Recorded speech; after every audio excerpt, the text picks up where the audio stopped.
میرا تعلق سندھ سے ہے، اور پاکستان بیسکلی ایک ایگریرین نیشن ہے، اور میں نے بچپن سے ہی زرعی چیزوں کو ہی دیکھا ہے، گاؤں سے تعلق رکھتا ہوں، اور اسی طرح کی کاشتکاری ہم نے بھی دیکھی ہے اور کہیں نہ کہیں اس میں حصے دار بھی رہے ہیں۔ آج بھی گزر بسر جتنا بھی ہوتا ہے میرے والد صاحب کی زمینیں ہیں اور اسی پر ہی ہوتا ہے، تو ایگریکلچر کے ساتھ بڑا ڈیپ ایسوسیشن ہے، بڑی ایک کنیکشن ہے، وابستگی رہی ہے ہمیشہ۔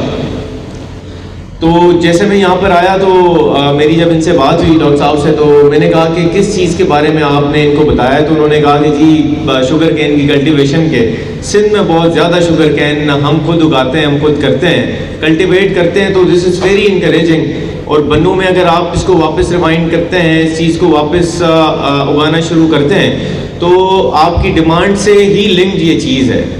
اگر شوگر کین یہاں پر واپس اگنا شروع ہوتا ہے تو ڈیفینیٹلی میں تو آپ کے ساتھ ہوں، ڈی سی صاحب آپ کے ساتھ ہیں، انتظامیہ آپ کے ساتھ ہے، شوگر مل کو ریوائیو ہم کروا لیں گے، لیکن آپ کی طرف سے ایفرٹ یہ چاہیے ہوگی کہ آپ کلٹیویشن اس حساب کی کریں، تاکہ شوگر کین اگر بنو پروڈیوس کرے گا تبھی شوگر مل جو ہے وہ سکسیزفل اورینٹیشن میں چل پائے گی۔ تو یہ تو آپ کا انشاءاللہ کام جو ہے نا وہ ٹو وے ہے، ایک طرف آپ نے ایفرٹ لگانی ہے، دوسری طرف ہم نے لگانی ہے کہ ہم پروونشل لیول پہ اور فیڈرل لیول پہ یا پرائیویٹ سیٹ اپ میں اس چیز کو کسی طرح کوئرس کریں، کمپیل کریں کہ جی شوگر مل کو آپ شروع کریں، لیکن چلانے والے تب چلائیں گے جب لوکلی شوگر کین پروڈیوس ہوگی، اس تعداد کی پروڈیوس ہوگی۔ تو آپ سے اس ایونٹ کے تھرو ہم یہی چاہتے ہیں کہ آپ شوگر کین کی طرف جو ہے اپنی کلٹیویشن کا رجحان بڑھائیں، تاکہ آپ کی جو ڈیمانڈ ہے اس پر ہم کوئی اچھے طریقے سے جو ہے اس پر اقدامات کیے جا سکیں۔ دوسرا جو آپ کی ڈیمانڈ تھی سروس سینٹرز کے حوالے سے کہ جی اس میں شمسی، ڈیفینیٹلی بالکل جینون ڈیمانڈ ہے۔ بنوں میں رہا ہوں 11 مہینے، مجھے اندازہ ہے کہ لائٹ نہ ہونے کی وجہ سے ساری چیزیں ٹھپ ہو جاتی ہیں۔ میں بالکل پروپوزل بناؤں گا، ڈی سی صاحب سے کچھ بات کروں گا اور اس کو پروونشل لیول تک پہنچائیں گے، بلکہ صرف پہنچائیں گے نہیں بلکہ سیکرٹری صاحب سے بھی بات کریں گے کہ اس کے لیے کوئی بجٹ کا انتظام کیا جائے، اور ود ان اے ایئر انشاءاللہ آپ لوگوں کے لیے وہ سروس سینٹرز کے لیے شمسی پلانٹ اور جو کیمرے سسٹمز کی وہ بات کہہ رہے ہیں اس کا انتظام کیا جائے گا۔ یہ تو آپ کی ڈیمانڈ تھی جن پر بات ہو گئی۔ باقی مجھے بڑی خوشی ہوئی یہاں پر آ کے، اور ہمارے تیسری بات ٹریننگ ہال کی تھی، ڈیفینیٹلی اسی پروپوزل میں اس بات کو بھی شامل کر لیا جائے گا۔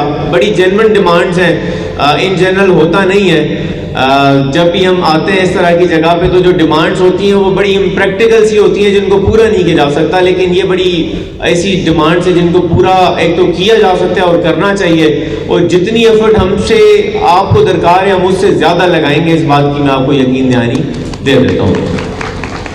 باقی آج آپ لوگ یہاں پر جو جمع ہوئے ہیں تو اس بات کی خوشی ہے، اور انشاءاللہ اس طرح کے ایونٹس جو ہے اگلی بار آپ کے اپنے ٹریننگ ہالز میں ہوں گے لیکن ہوتے رہیں گے۔ آپ لوگ آپس میں جمع ہوتے ہیں، ملکوں نے بہت ترقی کی ہے جی ایگریکلچر سے، پاکستان انفارچونیٹلی وہ ترقی نہیں حاصل کر سکا۔ ہم ایک ملک کو بڑا کرٹیسائز کرتے ہیں، ویسے ان باقی ساری چیزیں ایک طرف، لیکن ان کی جو ایگریکلچر میں محنت ہے، میں اسرائیل کی بات کر رہا ہوں، اگر آپ وہ پڑھیں گے تو آپ دنگ رہ جائیں گے کہ کس طرح انہوں نے ایک چھوٹے سے ملک نے میکینائزڈ فارمنگ کر کے پوری دنیا پر جو ہے وہ اپنی فارمنگ جو ہے نا اس کا دعویٰ منوایا ہے۔ ہمیں بھی ایگریکلچر اسٹیٹ ہے، ایفرٹس لگانی چاہیے میکینائزڈ فارمنگ میں۔ وہی ایک چیز، اب میں آپ کو ایک ایگزامپل بتاتا ہوں، میرا تعلق نوشہر و فیروز سے، وہاں پر ہمارے جو سب سے بڑے لینڈ لارڈ ہیں جتوئی صاحب ہیں، انہوں نے جی اپنی زمین میں اب انار اگانا شروع کیا ہے۔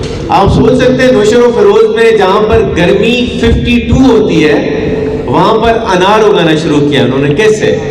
انار کندھار میں ہوتا ہے، ٹھنڈے علاقوں کا میوہ ہے، لیکن میکینیکل فارمنگ، میکینائزڈ فارمنگ اتنی آگے چلی گئی ہے۔ ہاں اس میں انویسٹمنٹ ہوتی ہے، اب ڈرپ ایریگیشن میں انویسٹمنٹ ہے، لیکن آپ کی جو ییلڈ ہے وہ کتنی بڑھ جاتی ہے۔ تو آپ میں سے بہت سارے ایسے لوگ ہیں جو یہ چیز افورڈ کر سکتے ہیں، پوائنٹ صرف یہ ہے کہ انیشیٹ کرنا مقصد ہے. میرے والد صاحب بتاتے ہیں کہ 1990 میں پورا گاؤں، پورا نوشر و فیروز صرف گندم کرتا تھا.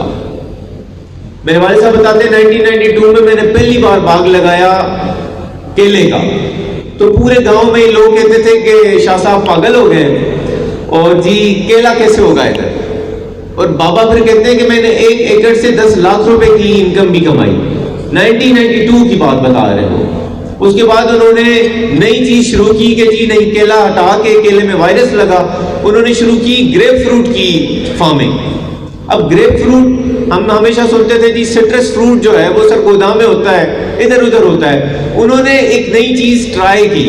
آج میں آپ کو یقین سے بتا سکتا ہوں نوشر و فیروز کا گریپ فروٹ پورے پاکستان میں مشہور ہے، اور نوشر و فیروز کا گریپ فروٹ اتنا مشہور ہو گیا ہے کہ وہاں پہ لوگوں نے گندم وندم ہٹا کے، ساری چیزیں ہٹا کے گریپ فروٹ لگانا شروع کر دیا. 80% گریپ فروٹ ہو گیا زمینوں پہ.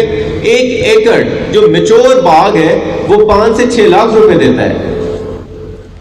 تو اتنی انکم تو آپ کو نہ گندم دیتی ہے نہ کوئی اور چیز دیتی ہے، نا کہ آپ نے بس ٹھیکیدار کو دینی ہے اور جی سال میں 5 لاکھ روپے کیش اس نے آپ کو پکڑا دینا ہے. تو اس طرح کی چیزیں جو ہے نا وہ انیشیٹ کرنا مقصد ہوتا ہے. نئی نئی چیزیں آپ دنیا میں اور جگہ چلے جائیں، 1 ایکڑ سے جو وہ ییلڈ اٹھاتے ہیں وہ ہماری ییلڈ سے 10 گنا زیادہ ہے. اس کی وجہ صرف یہ ہے کہ وہ اس کو اس طرح سے مینج کرتے ہیں. یہاں پر آپ میں سے بہت سارے سے لوگ بیٹھے ہوں گے جو اگر جن کی یہ زمین جو پاکستان میں وہ اگر آسٹریلیا میں ہوتی، وہ اگر کسی اور ملک میں ہوتی تو وہ بہت بڑے لینڈ اونر ہوتے، اتنی انکم جنریٹ کرتے. لیکن انفارچونیٹلی ہم نہیں کر پا رہے ہوتے. اس کی وجہ یہ ہے کہ اسٹیٹ کی طرف سے بھی وہ ایفرٹس نہیں لگائی جاتی ہیں، نہیں لگائی جا رہی ہیں، اور آپ کی طرف سے بھی پرسنل کیپیسٹی میں بھی ہم وہی دقیانوسی ایگریکلچر روایات پر جو ہے نا وہ خود کو ریسٹرکٹ کر کے بیٹھے ہیں، جس سے ہمیں آگے بڑھنا چاہیے. تو امید ہے آپ سب لوگوں میں سے بہت ساری ایسی لاٹ ہے، میں یہاں پر ایسے چہرے دیکھ رہا ہوں وہ ینگ جو بلڈ ہے وہ ڈیفینیٹلی نئی چیز ٹرائی کرتے ہیں. تو آپ سے درخواست ہے کہ نئی چیزیں ٹرائی کریں، میکنائزڈ فارمنگ کی طرف آئیں. آپ لوگوں کے لیے بہت فائدہ ہے. کچھ انویسٹمنٹ کرنی پڑ جاتی ہے لیکن الٹیمیٹلی وہ پروڈکٹیوٹی اتنی بڑھاتی ہے چیز کہ آپ جو ہے نا وہ جتنا آپ سوچ سکتے ہیں اپنی عمر میں اتنا آپ جو ہے وہ 1 2 4 5 سالوں میں جو ہے نا وہ کمانے لگ جاتے ہیں. تو انشاءاللہ امید ہے کہ آپ سب لوگ جس طرح آپس میں اکٹھے ہوئے ہیں اس سے ظاہر ہوتا ہے کہ آپ جو ہے نا وہ تھاٹس رکھتے ہیں اور سمجھتے ہیں کہ یہ ایک امپورٹنٹ ایسپیکٹ ہے جس پر بات کرنی چاہیے، جس پر اکٹھا ہونا چاہیے. تو انشاءاللہ امید ہے کہ آپ لوگ میکنائزڈ فارمنگ کی طرف جائیں گے، ایفرٹس لگائیں گے جس سے جتنی ہوتی ہے. جی اسٹیٹ آپ کے ساتھ ہے، میرا دفتر، ڈی سی صاحب کا دفتر اور کمشنر صاحب کا دفتر آپ کے لیے کھلا ہے. آپ کے لیے جو مسئلے ہیں ہمارے ساتھ ڈسکس کریں. میں آپ کو سہانے خواب نہیں دکھا رہا کہ جی جو بات میرے پاس لے آئیں گے وہ میں حل کر دوں گا. میرے پاس کوئی جو ہے نا وہ جادو کی چھڑی نہیں ہے، لیکن میرے آفس سے میری کیپیسٹی میں جو کام ہوگا نا وہ آپ کو فیل ہوگا کہ یار انہوں نے ایفرٹ لگائی ہے، یہ ہمارے مسئلوں کو جینوئنلی پرسو کرنا چاہ رہے ہیں اور کر رہے ہیں اور ان مسئلوں کے حل کے لیے کاوش کرتے ہیں. آپ کو وہ فیل ہوگا جب آپ ہمارے دفاتر آئیں گے. انشاءاللہ ہمارے دفاتر آپ کے لیے کھلے ہیں، آپ کے لیے جو ایشوز ہیں ان کو ہمارے پاس لے کر آئیں. ہم چاہتے ہیں کہ لوگ جو ہیں وہ زیادہ پروڈکٹیوٹی کی طرف جائیں، زیادہ ییلڈ کی طرف جائیں تاکہ خوشحالی زیادہ جلدی اور زیادہ اچھے طریقے سے ہم حاصل کر سکیں.